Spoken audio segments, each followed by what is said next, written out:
That's right. And then really the same is true at 46. It still remains broad. Yeah, it's all, beam, yeah. ba-bum, bum, ba-bum, beam, ba-bum, all the way through Yeah, that. the dots are gone, yeah.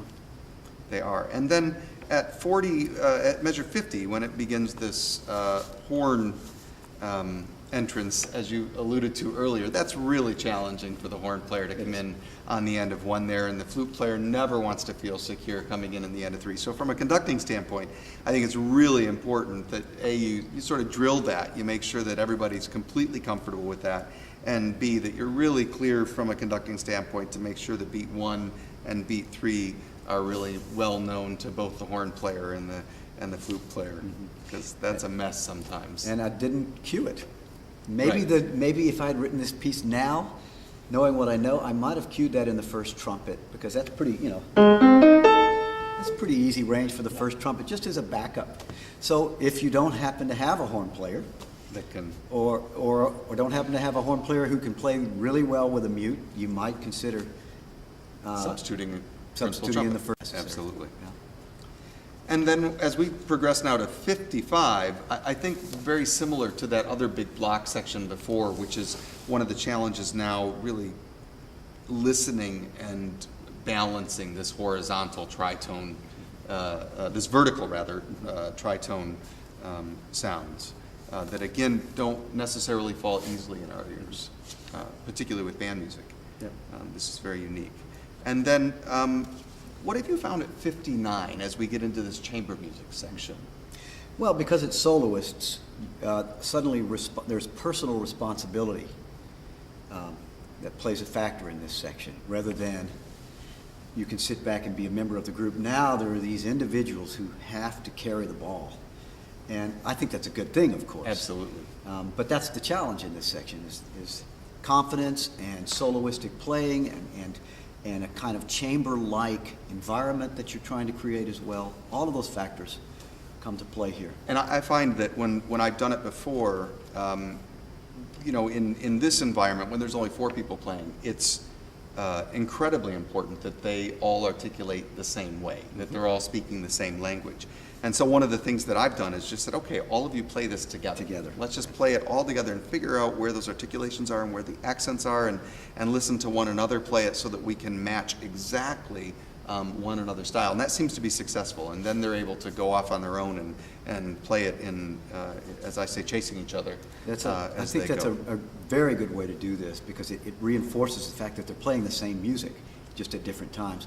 I would also include the trumpet solo in that, even though the trumpet is not playing the theme, the trumpet also still has to match the style of these other 4 soloists. That's right. And then when we get to 66, there are any number of performances that I've heard too where the slurs are ignored, because we're used to seeing bump, bump, bump, bump, bump, bump, bump, and now all of a sudden they're more legato. And I think, you don't even have in the 8th notes dots marked. So now you're broadening everything, and that's something that I think many people miss in this. Yep. It's also a little bit tricky balance-wise here. You want to try to balance vertically and also have this sense that it's not just da-da-da, da-da-da, because only the first clarinet's playing on the upbeat, whereas right. da-da-da. And so the first clarinet has to make sure that they're playing with confidence, so you actually hear some sense of reciprocal balance happening between the lower clarinets and this first clarinet, and then getting help from the bassoon later. And so then we get to 69, these two whole notes in the clarinets and the tuba. And one of the other things that I found that happens quite regularly is they all want to take a big, huge breath going into 71. And that just, to me, musically, that disrupts everything. And so I think it's important when you're rehearsing that to make sure that all of those folks know there's no breath in there between 71. They got to sneak it somewhere else. I agree with you. I like for it to go right into 71.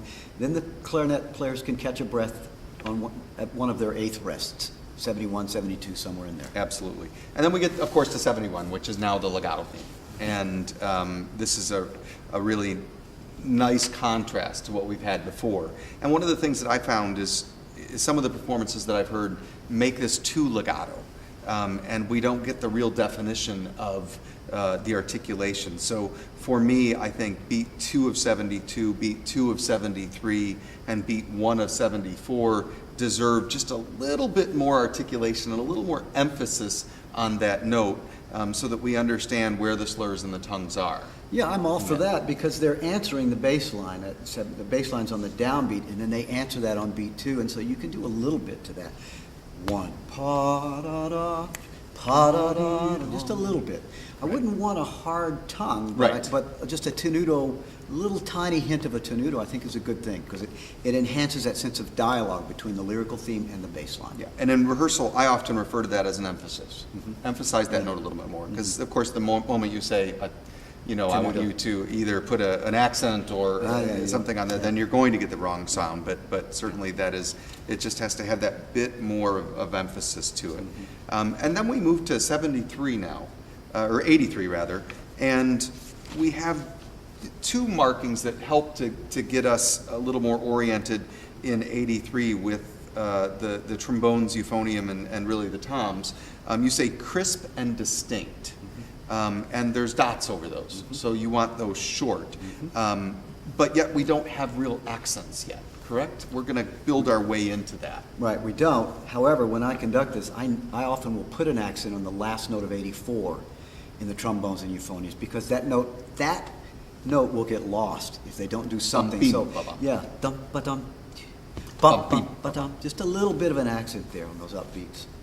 And it's all about here contrast. The reason I mark crisp and distinct is I'm trying to heighten the contrast between the main theme material, which is coming back here in the trombones, and the more lyrical theme that is now in the trumpet, the first trumpet here. Exactly. And then we get to 86 and 87, and we have these really aggressive accents. And one of the house top accents, absolutely. And for me, I think that gets very confused sometimes for short, and we get too short, and they're strong accented notes, but with some length, so that we really hear the pitches themselves. It's a little marcato. It's marked. It's slightly hammered, but it doesn't. In fact, you can't get that marcato quality if you play it too short. Right. Exactly. Exactly. Pa, pa. And really, before the trombones do it, the low brass, the first trumpet sets the mood there. Da da pop pop, and I never get enough crescendo from the trumpets right That's there. right. Dee da pop pop. They have to do that. And we're talking about measure 86. Yes, measure 86. The Absolutely. first trumpet starts this whole game. And then this is where we start building and heading our way with towards 96, which is of course the inversion of the legato theme. And for me, I want to sort of emphasize that more, because I want people to hear be-da-dum, da-dum. I want that contrast. Yeah. So you say bring out, and that's absolutely right. The number of performances where the trumpets are still crisp and distinct and the low brass are playing so strong that you can't quite hear that. I think that gives you a clue. So when you say bring out, you want that to be really on top of the sound. Yes, we're still in this section where the second theme has the spotlight, Right. but all these other forces are starting to impose themselves on it, and so they have to try even harder to keep themselves in the foreground. And so I mentioned it even earlier at 92 in the low clarinets. They've got to bring it out there. And then, of course, the flutes at 96 have to bring it out. And I think one of the culprits at 96 could be, and often is, the low brass. They're coming from an accented environment, and then we get to 96 and there's no longer accents. And I think they sometimes tend to play those a little bit too harsh, backing down and just providing that harmony, allowing the other legato theme and then the crisp trumpet theme to come out, and the horns. Yes. Is great. The other thing that I like, that I always have to encourage more of at 96 is the percussion. It feels like I always need to encourage the tom-tom player to really go to town there and play a little bit stronger than they normally do for some reason. Yes, it makes its entrance there, and it's foreshadowing that compressed material at 108. Right. With this ba-ga-dum, bum, ba-dum, ba-ga-dum, bum, bum, ba-dum, ba-ga-dum, bum. That the 16th thing is foreshadowing this ba-da-dum, ba-da-dum, ba-da-dum. So yes, it's important here. Absolutely.